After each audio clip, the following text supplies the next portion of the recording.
I used to believe that the root of all of my problems was my pattern of people pleasing. It's why I went to therapy. I thought, why do I keep getting taken advantage of? Why do people keep walking all over me? Why do I keep attracting unavoidable or avoidant partners? Why does the narcissist come into my life? And I live with this identity of, well, I'm the giver, I'm the pleaser, I'm the one that makes sure everyone else is okay. And that was a lovely identity that my ego took on. That was not actually truth. That identity made me play the victim. It made me be the nice one. And it allowed me to feel like I wasn't doing anything wrong or bad. Interesting how that works, right? Our brain likes to trick us into believing that the reason we aren't getting what we need, the reason we aren't living a life that we desire, the reason that we keep attracting these horrible scenarios is because we're so good and everyone else is so bad. Now, I get that that's very kind of rudimental in a way of seeing things, but that's the way the brain works, good versus bad, right versus wrong. So if you think the root of why you're not getting your needs met is because you are a people pleaser, you don't know how to ask, you think that you're the nice one and people just are here to take advantage of you, I'm going to invite you to think differently.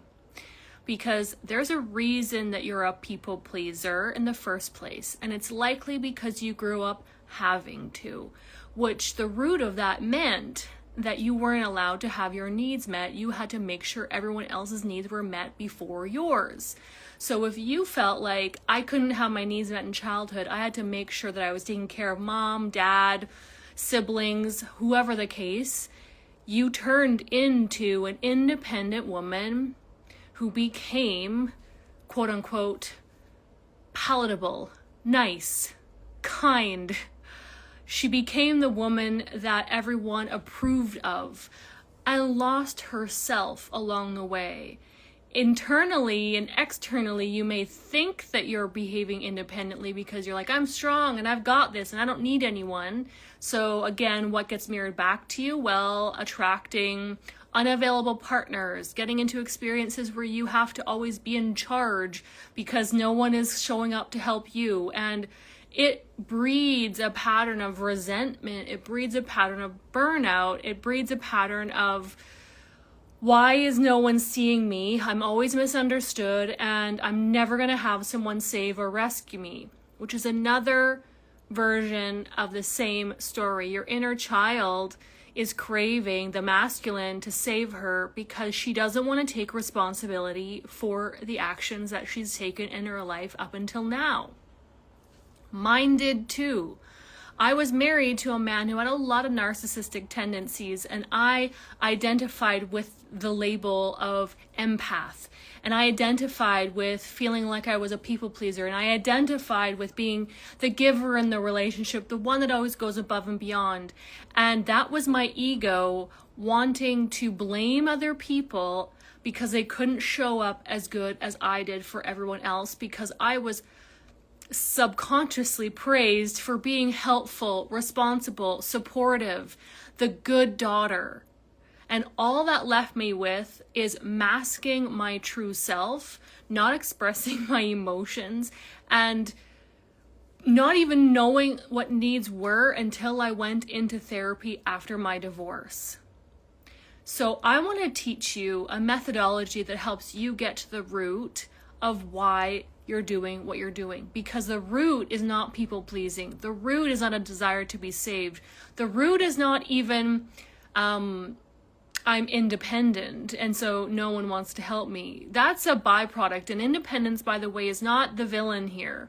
We're going to actually amplify the independence and teach you how to express yourself in a sovereign, self-responsible way to help you feel empowered in all your relationships. Because the pattern that was at the root was I didn't know how to say what I needed to say. I was scared to say what I needed to say because I might be met with some sort of conflict. I didn't even know what my needs were, right?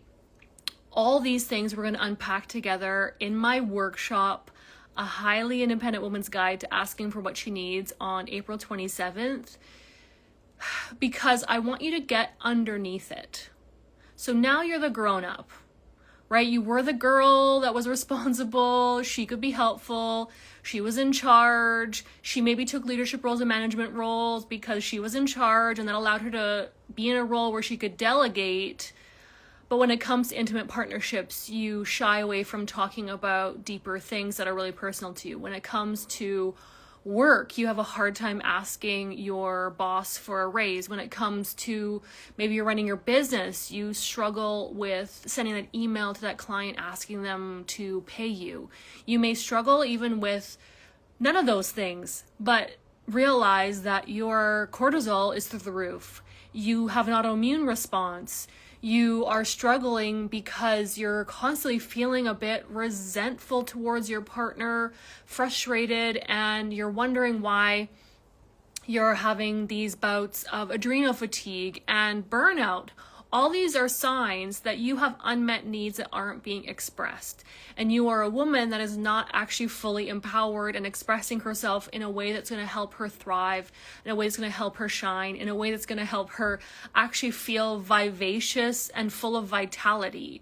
My intention for this workshop is to help you understand where you are trying to control the narrative, so much so that it is exhausting you, and allow you to learn to trust others, that they want to show up for you, that their yes means yes, that their no means no, that your yes means yes, and that your no means no, and to really truly step into an empowered way of communicating, but also an empowered way of living, so that your independence doesn't get worn of a badge of honor, like I'm good, I don't need anyone, but your independence is like, I'm a badass, I am strong, and I know how to take care of me, and when I receive support, it feels so good for my feminine frequency that I am so alive and so radiant and so in love with life. Because the pattern I'm seeing time and time again is women who are doing it all. And my gosh, women, we are capable of doing it all, but we aren't meant to do it all. Again, we aren't meant to do it all. We aren't meant to do it alone. Collaboration is key. Community is key. Understanding how to express what's important to us is fundamental for allowing yourself to step into feminine receivership, open to trust, open to honest, authentic connections. I didn't realize for the longest time how much these masks that I was wearing, that I perceived as presentable and nice and responsible, were my ego protecting me from the raw and honest truth that I just wanted someone else to meet my needs. I just didn't know how to ask for them to be met. And so now I am in a beautiful relationship where he's able to show up for me. He knows what I need before I ask, because in the early days, I used this very specific method of communication with him. So he understands me and can meet me and willingly does so. I also shifted my wounding, because had I not, I would never have been able to attract an actual partner who shows up as a partner in life.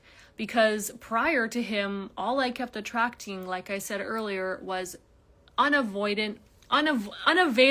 and avoidant people who just never had the time. It felt like I was always begging for their attention.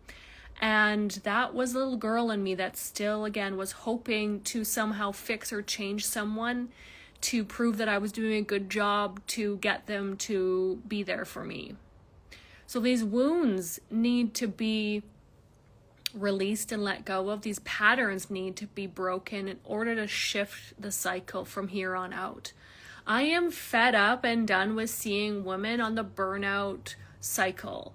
So many women, especially in their 30s, 40s, and 50s, are struggling with hormone issues, autoimmune conditions, and hello, I've struggled with so many of these things myself. That's exactly why I'm teaching this for you, because I've lived it and I know it. And I know that this methodology of communication is going to drastically change your life for the better. I was able to go through my divorce with using some of these strategies and tools amicably. I was able to go through my divorce amicably because of some of these strategies that I'm going to teach you, and I've added in a few more with my 10 years of experience working with women, understanding relationships, and also understanding where the independence comes from, because I'm a woman that is pro-sovereignty. I am a woman that is all for leadership.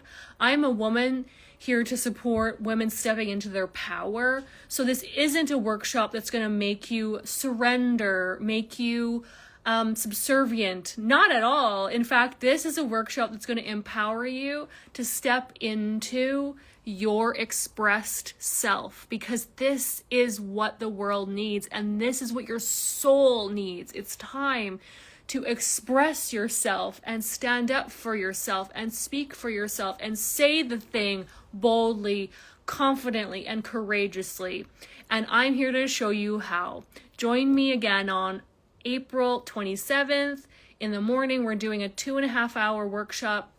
I'm going to teach you very practical skills on how, in addition to embodiment practices, to let your brain and your body be on the same team so that you feel comfortable. And hint, hint, I'm also going to be promoting a group coaching program, all for women who are ready to step into self-expression. It's going to be a game changer. And if you've been following my work for quite some time, you've never attended a workshop, or maybe you have, this is the one to come to. It's only $9.99. Like, it's a no-brainer, and it's going to change your life from here on out. Are you in? Are you ready? Are you ready to get to the root and step into sovereign communication, empowered communication? Let's do this together.